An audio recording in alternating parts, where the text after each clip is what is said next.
अखंड रामायण श्री रामचरितमानस पाठ। श्री रामचरितमानस पाठ की विधि अनुष्ठान के रूप में कैसे पाठ प्रारंभ करें 24 घंटे का।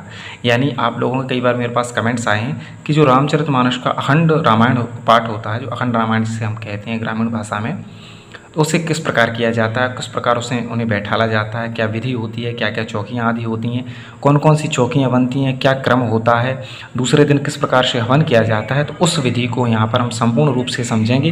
वीडियो को अंत तक देखें। तो देखिए, पुस्तकें तो आपको कई मिल जाएंगी जिसमें कि जिसमें पूजा की विधि रहती है, लेकिन अलग से जो संपूर्ण विधि रामचरितमानस की हो, ऐसी पुस्तक आपको कहीं पर नहीं मिलेगी। इसलिए मैंने ये वीडियो आपके लिए मैं ये बना रहा हूँ, ये लेकर आया हूँ वीडियो। तो आइए प्रारंभ करते हैं। नए हैं तो चैनल को सब्सक्राइब जरूर कर लें। देखिए, सबसे पहले रामचरितमानस प्रारंभ करने के लिए आपको चंद्रमा देखना चाहिए, जिसकी भी अखंड रामायण जिसके नाम से बैठालना हो अखंड रामायण को, उसका चंद्रमा देखा जाता है, अग्निवास देखा जाता है और ग्रह मुख आहुति देखते हैं। तो क्या क्या देखते हैं यहाँ पर हम लिख लेते हैं। सबसे पहले चंद्रमा। चंद्रमा चौथा, आठवां, 12वां ना हो। दोबारा लिख देता हूँ मैं।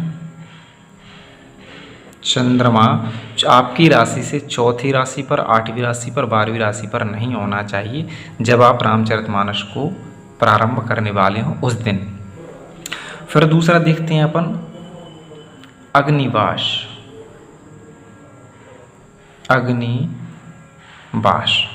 अग्निवास कौन से दिन देखते हैं? जिस दिन हवन होना हो, यानी ये देखते हैं चंद्रमा पहले दिन, अग्निवास देखते हैं दूसरे दिन। तीसरे नंबर अपन देखते हैं ग्रह मुख आहुति। तो इन पर मैं वीडियोस बना चुका हूँ, आप जाकर वीडियोस को देख लें। वहाँ पर आपको इन तीनों विषयों में ज्योतिष मुहूर्त प्रकरण नाम से जो प्लेलिस्ट है, वहाँ पर आपको ये वीडियोस मिल जाएंगी। उसके बाद में देखिए, मान लीजिए आज जैसे आपको रामचरितमानस प्रारंभ करना है, तो किस तरह से जो मंडल आदि हैं, जो मंडप आदि है, उसे किस तरह से सजाया जाता है वह भी मैं आपको बता देता हूँ। देखिए, मान लीजिए ये आपका स्थान है जहाँ पर आपको पूजा करनी है। ये है पूर्व दिशा, ये है अपनी पश्चिम, ये है उत्तर और ये है दक्षिण। पूर्व, पश्चिम, उत्तर, दक्षिण। तो हमेशा ध्यान रखा जाता है कि जो सर्वतोभद्र मंडल है, सर्वतोभद्र मंडल, उसकी चौकी हमेशा बीच में रखी जाती है। सर्वतोभद्र मंडल की इस साइड में रखी जाती है नवग्रह मंडल की ये चौकी। इस साइड में आपको रखना है षोडश मातृका की, षोडश मातृका की इस साइड में। और यहाँ पर आप अगर रखना चाहें तो यहीं पर आप सप्तघृत मातृका की रख सकते हैं। सप्तघृत मातृका जो सफ़ेद कपड़े पर 7 बिंदी रखकर बनाती हैं, सप्तघृत मातृका की चौकी भी आपको इस साइड पर ही रखना है। इसके बाद में जो जोत होती है वह भी आपको रखना है। अखंड जोत हर जगह जलाई जाती है अखंड रामायण में। सामने आपको यहाँ पर पूजा दीपक रखना है, यहाँ पर पूजा का दीपक रखना है। और गणेश गौरी मंडल जो है वो यहाँ रखना है और यहाँ पर आपको कलश रखना है। यहाँ गणेश गौरी मंडल यानी भगवान गणेश गौरी को यहाँ विराजमान करें, यहाँ पर कलश रखें। यजमान जो है वो यहाँ बैठेगा सामने, यजमान यहाँ बैठेगा, अपनी पत्नी को यहाँ दाहिने साइड में बैठा लेगा। यहाँ यजमान, ये यजमान होगा, ये यजमान पत्नी हो गई। पंडित जी हमेशा यहाँ बैठेंगे, पंडित जी यहाँ बैठेंगे, यजमान यहाँ बैठेंगे। ये मंडल को आपको इस तरह से सजाना है। यहाँ पर रामचरितमानस को आपको रखना है, यहाँ बैठ के पंडित जी उनका पाठ भी करेंगे पूजन कराने के बाद में। क्रम क्या रहता है रामचरितमानस का शुरू करने का? सबसे पहले देखिए, पुस्तक तो देखिए आपको कई मिल जाएंगी, पुस्तक भी है जो पूजा पद्धति। उसके अलावा मैं नित्यक्रम पूजा प्रकाश का लिंक भी आपको वीडियो के नीचे दे दूंगा, जहाँ से पुस्तक को आप खरीद सकते हैं। उसमें क्रम दिया रहता है कि पूजन को किस तरह से करना है, तो यहाँ मैं आपको समझा देता हूँ। देखिए, सबसे पहले आपको पवित्रीकरण करना है, संकल्प कराना है। तो पवित्रीकरण,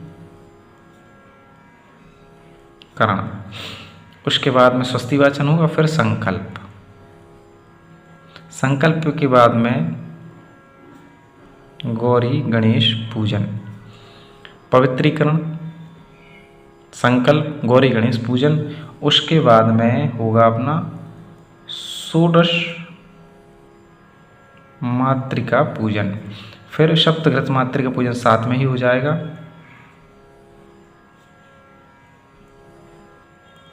फिर उसके बाद में नवग्रह,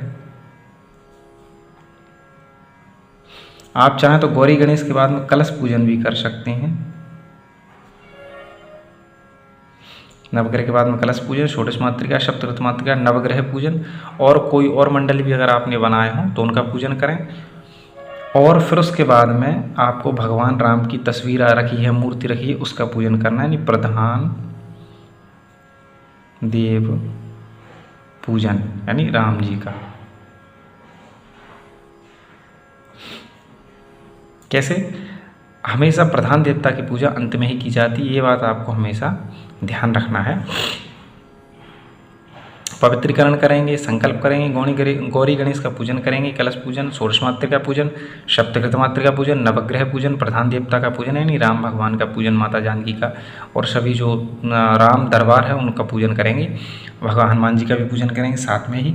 और यहाँ पर भी आपको जो सर्वतोभद्र मंडल है, यहीं पर इसी के जस्ट पीछे भगवान राम की तस्वीर को रखना है, अच्छी सुंदर तस्वीर हो, मूर्ति हो, जो भी है, यानी कलश से टिकाकर आगे भी रख सकते हैं सर्वतोभद्र मंडल के ऊपर ही, या सर्वतोभद्र मंडल से जस्ट टिकाकर दीवार से आप तस्वीर को रखें यहाँ पर। यहाँ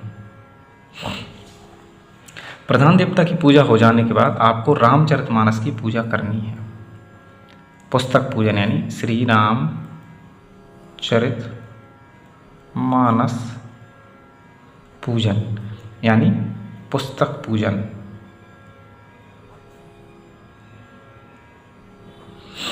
श्री रामचरितमानस का पूजन भी आपको करना है, पुस्तक पूजन जिसे कहते हैं वह करना है। उसके बाद में आपको रामचरितमानस पुस्तक का पाठ प्रारंभ करना है।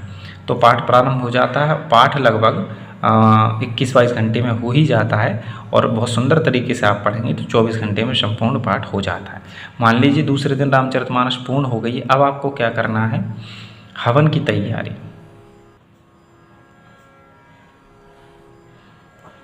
तो हवन की विधि जो है वो स्वरूप मैं बता देता हूँ आपको किस तरह से रहता है हवन का स्वरूप। मान लीजिए ये आपका स्थान है जहाँ पर आपको हवन करना है, ये आपको वेदी बनाना है। यहाँ पर ये आपकी वेदी हो गई है, वेदी चौकोर होनी चाहिए, और वेदी के विषय में मैंने बहुत सी वीडियोस बनाई हैं, तो प्ले लिस्ट में जाकर आप उन वीडियोस को देख लें। ये यहाँ पर मेखला हो जाएगी, यहाँ पर ब्रह्म पात्र हो जाएगा, और ये वेदी 3 पट्टी की होना चाहिए। तो यहाँ पर मैं वेदी के विषय में ज़्यादा नहीं बता रहा हूँ, आप प्ले लिस्ट में जाकर और विस्तार से समझ लें। यहाँ पर योनि होना चाहिए, ये यहाँ पर, ठीक है, ये योनि होना चाहिए। यहाँ पर यजमान की पत्नी, और यहाँ पर पंडित जी। यहाँ पंडित जी हमेशा उत्तर मुख करके ही बैठें, ये पूर्व दिशा, ये पश्चिम दिशा, ये दक्षिण, ये उत्तर। तो पंडित जी हमेशा उत्तर की ओर बैठेंगे, यजमान की पत्नी, यहाँ पर और भी परिवारजन बैठ सकती हैं। तो पंडित जी को सबसे पहले क्या कराना है? सबसे पहले पंडित जी को पवित्रीकरण कराना है, और उसके बाद में संकल्प कराना है। संकल्प के बाद में ये जो तीनों पट्टियाँ होती हैं इनका पूजन कराया जाता है। पहले ब्रह्मा जी, फिर विष्णु जी, फिर शंकर जी। यहाँ पर योनि पर महालक्ष्मी का पूजन कराया जाता है। योनि पर अंदर यहाँ पर आपको अग्नि देवता का आवाहन करना है, स्थापन करना है। किसी कन्या के द्वारा अग्नि स्थापन करा के कन्या को दक्षिणा देना है, और उसके बाद में यहाँ पर अग्नि स्थापन हो जाए, अग्नि प्रज्वलित करना है। उसके बाद में आपको 7 बार या 5 बार आहुतियाँ छोड़ना है। उसके लिए आप पुस्तक जो नित्यकर्म पूजा प्रकाश है, जिसका लिंक मैंने वीडियो के नीचे दे दिया है, उसे आप ले लें। उसमें संपूर्ण जो संक्षिप्त रूप में है, संपूर्ण तो नहीं है, संक्षिप्त रूप में उसमें हवन की विधि दी है। तो आप रामचरितमानस का हवन उससे कर सकते हैं। उसमें आहुतियाँ दी हुई हैं। जो यजमान को सबसे पहले घी से छोड़ना है 7 बार। यहाँ पर घी पात्र रख लें, यहाँ पर जल पात्र रख लें, यहीं पर इस तरह से यजमान छोड़ता जाए घी को अग्नि में, और उस सुरभि को जल में लगाता जाए। इसमें यहाँ से छोड़ा गया यजमान, यहाँ जल से लगाएगा 7 बार। उसके बाद में यजमान को केवल आहुतियाँ बोलनी, तो आवाहित देवताओं की आहुतियाँ आपको बोलना है, यानी गौरी गणेश की सबसे पहली आहुति बोलना है।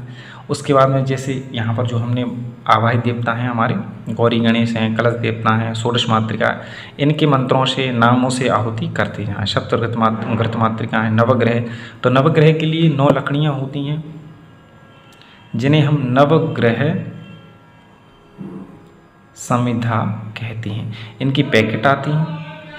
तो नवग्रह समिधा की पैकेट होती हैं, उनमें 9 लकड़ियाँ निकलती हैं, उनसे ही आप नवग्रह के हवन को करेंगे। उसके बाद में सभी देवताओं का जब हवन हो जाए, आवाहित देवताओं का हवन हो जाए, रामचरितमानस का सुंदरकांड में से जो 60 दोहे हैं उनसे भी आपको हवन करना है। वह हवन हो जाए, उसके बाद में आपको पूर्ण आहुति करना है। तो यजमान पत्नी यजमान दोनों खड़े हो जाएं, हाथ में गोला ले लें। जो गोला है, गोला क्या है? नारियल का गोला होता है, जिसमें आप शक्कर और घी भर के उसे लाल कपड़े से ढककर या आटी से लपेट कर बांध कर उसे कंप्लीट करते हैं। उसे यजमान के हाथ में देंगे। यजमान मंत्र बोलने के बाद में उसे अग्नि में छोड़ेगा। जो घी बचा है कटोरे में, उस घी को भी छोड़ेगा। घी छोड़ने के बाद में सबके हाथ धुला देंगे और कुछ मीठे से भोग लगाएंगे। यहाँ पर बहुत सी जगह खीर की आहुति भी लगाते हैं। तो आप चाहें पूर्ण आहुति से पहले खीर की आहुति भी दे सकते हैं, और आप चाहें तो हलवा भी बनवा सकते हैं। तो हलवा और खीर की आहुति कैसी होती हैं? खीर की और हलवे की आहुति जो है आप पुरुष सूक्त और श्री सूक्त से दे सकते हैं। खीर की आहुति आप श्री सूक्त से दें, हलवे की आहुति आप पुरुष सूक्त से दे सकते हैं पूर्ण आहुति से पहले। ये सब क्रिया पूर्ण आहुति से पहले होंगी। पूर्ण आहुति के बाद में क्या होगा? केवल जो वहाँ पर जो भी पूड़ी आदि बनी है, जो भोजन बना है सबके लिए, उसे एक थाली में सजा कर लाएँ और यहाँ पर लाकर उनका भोग लगाएंगे। उसके बाद में जल अर्पित करेंगे और आरती करेंगे। तो सब लोग आरती करेंगे। आरती के बाद में यजमान की पत्नी पूजन का संकल्प करेंगे ब्राह्मण के लिए, और कार्य पूर्ण हो जाएगा। और संपूर्ण कार्य होने के बाद में आपको विसर्जन जरूर करना है। सब कार्य हो जाए उसके बाद में उल्टे हाथ में चावल लेकर दाहिने हाथ से, यानी टेढ़े हाथ में चावल लेकर दाहिने हाथ से चावल छोड़ते जाएंगे सभी मंडलों पर। ये जो मंडल है यहाँ पर छोड़ेंगे और यज्ञ वेदी पर भी छोड़वाएंगे। मंत्र बोलेंगे। मंत्रहीनम क्रियाहीनम भक्तिहीनम सुरेश्वर यत् पूजितम माया देव परिपूर्णम ततस्तु मे आवाहनम न जानामि विसर्जनम पूजाम चैव न जानामि क्षम्यताम परमेश्वरः। इस तरह से प्रार्थना के मंत्र बोलेंगे, विसर्जन के मंत्र बोलेंगे और कार्य संपूर्ण हो जाएगा। तो ये संपूर्ण विधि थी मित्रों। आशा करता हूँ आपको श्री रामचरितमानस अखंड रामायण पाठ की जो संपूर्ण विधि है समझ में आ गई होगी।